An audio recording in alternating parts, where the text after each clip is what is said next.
That's good. And welcome to Business Focus. I am your host, the Eisen Agency President, Roger Roser. And joining me today is Mary Hladio. She is the CEO of a company called Ember Carriers. Embercarriers.com is your website. That's where folks can find you. Yes. And if you're a small business owner out there, or a big business owner, or a business owner of some kind, or an employee that has a really bad boss, Mary is probably the person that you want to reach out to. So welcome, and thanks for being on the show. Thanks for having me. And, in all seriousness, though, I mean, so many organizations, there isn't really a manual on being a boss, but I think every time I go to Barnes & Noble, there's 6,000 books on being a better one. Right. Right? Yeah. So, it can be tough as a boss to look introspectively and say, maybe I could be doing this better, or, why do all my employees, seem to leave, or they don't like me, or what could I be doing better? It can be hard to look in the mirror. Right. But that's really where your organization comes in and says, hey, it's okay to look in the mirror, and, you might see a blemish or two, but if you do, that's okay. We can help to fix it. Yeah, the more self-aware a leader can be, obviously the better. If they can say, Right. I can be better, I can improve, and we kind of focus on that leader. A lot of times we come in the organization and the problem is fix my employees. Is there something wrong with them? Right. And then we work our way backwards and we find out it's the leadership team that might be the problem. Sure. And if they're willing to actually open up to us and Right. actually, expose a little of themselves, we can actually get to a point where we can help them grow, not only in the employee engagement aspect, but grow even in their business themselves. And that's such a good point. I mean, at the end of the day, small business leader, mid-sized business leader, leader of a team, large business organization, you spend 8, 9, 10, 20 hours a day at work or working with these folks. It'd be nice if it was rewarding and a little bit fun. It would right? be, and I think what ends up happening a lot of times with leaders today is that they get so wrapped in them having to control it. Sure. There are several instances where the CEO is the one who handles the wireless internet connection, Right. or the CEO is the one who locks up the building of the company, or the CEO is he's the one doing contracts. I was just working with someone and they were out doing Christmas cards, but Right. he has an executive assistant. And it's like, there's this sort of a sense of control. So, they're losing sort of energy on what they'd be working on strategically by working these little tiny things so they feel like they have to. Right. When they could be having a team that's there to support them and really to help them with their mission and vision and core values to help that company grow. But somewhere along the line they get lost and they get stuck in those little details. Right.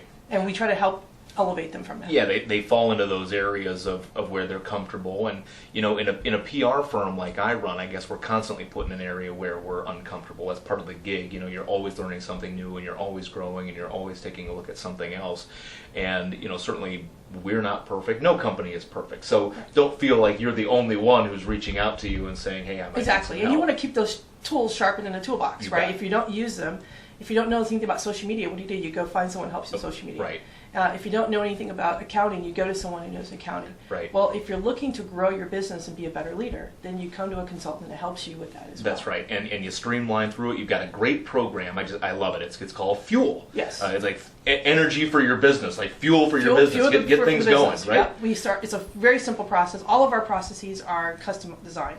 So if I build a program for a company, it's their program. Right. There's no off-the-shelf programs. There's no, let me tell you what I did over his company, cobble it up, place your logo on top, which so many companies do. Right. Right. Yep. Sure. And we have the answer to your problem, even though we don't know your problem. Right. So part of the Fuel process is starting with understanding what's going on. We actually go through and find out about your business. Find is the F. Right? So we find out about the business, and it almost kind of takes a cathartic approach of, Oh, sure. I want to see what is your mission, and you'd be surprised how many businesses don't have Don't a have mission one. statement. Or their organization, they have one, and only the CEO and the senior leadership people know it. Or they have one, and it's 25 paragraphs of utter, complete, Exactly. total nonsense. Yeah. That Fluffy words, butterflies and rainbows and that you sort of bet. thing. And But unicorns. it's nothing they can do with it. Sure. So we go in and actually literally, I want to understand your business. I'll go around, I'll walk the shop floor, I might sit and take a phone call, that sort of thing. So we do that. Right. And then we say, okay, what do you have? Right. What can we use that's already here? Is And that's the you. Right. It's utilizing what you already have. Right. You've got some great employees.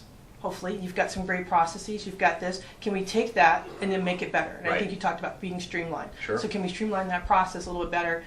There's an organization that talked about ever since they've grown, they've been around for about 10 years. To hire a new person in one of their entry-level position, it takes them 3 months to get up to speed. Ugh. Where it used to take them days. But they've grown and they've added all these processes on top of it, and they made themselves too complicated. Right. So we're kind of going in and say, okay, we're not going to change anything. I'm not the expert in how to make that order. You guys are the expert in how to make your order. Good point. But do we need really this piece of paper? Do we need to go to this person? Do we need to go to that person? Does this person need to sign off on it? And what ends up happening is not only is this cathartic for the employee, but it's cathartic for the boss, it's cathartic for the organization. So if an organization is willing to take a hard look at itself and say, hey, I know this can be better. Let's bring Mary in and her team. We can do these kind of things better. At the end of the day, more rewarding work experience, more rewarding work-life balance, more profitable organization, Exactly. a streamlined organization, easier to train employees. Right. Boss might get to go golfing a little bit more Just often. a little bit more. Are there some warning signs that you see out there in businesses that you come up against that are common themes that if you're a boss or a CEO out there watching this, go, oh boy, that's me. I think one of the things, if your folks are not engaged, Yeah, and that's the E that's the in E, fuel, right? right? Yeah. Sure. If they're not engaged, if you can't walk into the company and see everyone kind of rallying around making the company better, Right. I think that's a warning sign. If you've got people leaving, if you've got some turnover, and some businesses have a natural turnover just because Right. of their seasons, but it shouldn't be an unnatural turnover. But that's a tough question. So I mean, as the boss, you don't walk up to your staffer and say, "Are you engaged?" No, They but- say yes. Why? Yes, I'm very engaged. No, but I mean, you can tell. You can can't tell. you? Sure. I can walk into most organizations, and if a CEO walks through and everyone averts their glaze, Right. That's probably a problem, right? But the CEO should be talking to folks. How are things going? Getting their ideas. Some of the best ideas come from employees. You bet. Some of the bigger companies like Google, 3M, are actually going to their employees, giving them time, work time, 10% of their time, a day of their time, and saying, go out and just do something completely not related to your Right. job, but that might be innovative, that we might get some really cool ideas. One of the things that I see, and I mean, you're featured in newspapers, you're featured in magazines, you're constantly writing, thought leadership pieces. You were in Women's Day or Women's World, if I'm not mistaken. I mean, really great stuff, a lot of HR trade pubs, and so on and so forth. And you keep hearing this common theme of CEO burnout and boss burnout. Yeah. One of the major reasons and causes for that is that lack of engagement, and they're not getting the food or Right. the It's fuel very lonely at the top. that they need. Sure. Yes, it's very lonely at the top. Who do you go to? Right. At some point in time, you can't go to your staff because you have this myth of being the leader Right. and having the answers. You can't go to other CEOs because there's too much of an ego there, and I can't let you know that my business is maybe not doing very well, so I've got Right. to put out airs for that. I You don't want can to go to my your spouse. competitors, but Yeah. they probably They just won't- eat that up. Yeah. They'd be like, "Really, And you you're can't go doing to your badly?" spouse because I don't want them to feel bad or Sure. bring them involved into Right. this situation. So it becomes very lonely. So it's somewhere between 5 and 7 years is the rate for most CEOs at large companies where they've just run their course and they can't do anything darned. anymore. Mid-sized businesses a little bit longer because they're engaged, because it's their business, it's their Right. baby. Good point. But how many times have we seen something happen to a CEO of a mid-sized business and the business just dies?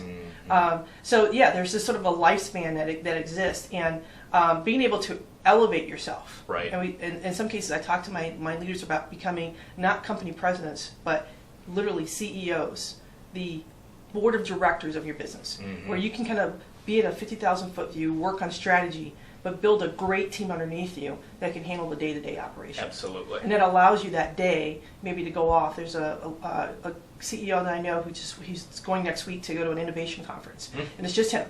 Right. They get some really good ideas. He knows someone doing it, and he can take that day because he's confident that his staff around him can actually handle the day-to-day Right, operations. and I would say that about Eisen. I mean, I am so blessed with some of the folks that I have, and it doesn't enable me. But I'll tell you what, when I was first starting out, Mary, I was terrified to take a day off, terrified to take a vacation. Oh my God, if I walk away for 3 days and I'm not Yeah. working 24 hours The a day, business- my the business is business going to will be doomed, explode. planes Right. will fall out of the Right, sky. yeah. Exactly. I mean, it's going to be, it's the eighth seal, right, in Revelation. And, you've We got can get to wrapped surround around your- our identity into the company that we're at. That's Which right. It's like a double-edged sword. It's good. If I see Roger Roser, I want to know that Roger Roser represents Eisen Agency. engaged, right. So that's good. But at some point in time, when do you separate yourselves? Is there an entity that Sure. exists outside of that person? Right. Now, on your website, if you don't have it yet, you will soon have it. You've almost got this self-assessment kind of thing where a CEO who might be afraid to ask these questions or might be afraid to do things can at least log on, can kind of take a little battery of maybe some questions or something that might get him or her at least thought starting and how this might be able to help their business. Right. And you would come in and meet with somebody, no charge, first time, No to charge, sit down yeah. and chat and say, hey, You just know, do a little discovery interview, see Yeah, what's right. going on, and see if we can help them. I mean, in some cases, there are situations where you're not there yet, and so Right. when you're ready, let us know. But if you're not, I'd be happy to sit down and talk with any company leader about what's going on in the organization. Right, you're kind of like what was that, Sleeping Beauty? You're the mirror, right? Right, You're a yeah. mirror on the wall, Right. and as long as you're confident and strong enough to, as a leader, ask that question, that's probably the big first step, That's right? Great. That's a great first step. Great, Mary, thank you so much for being on the show. I really appreciate it. Thank you.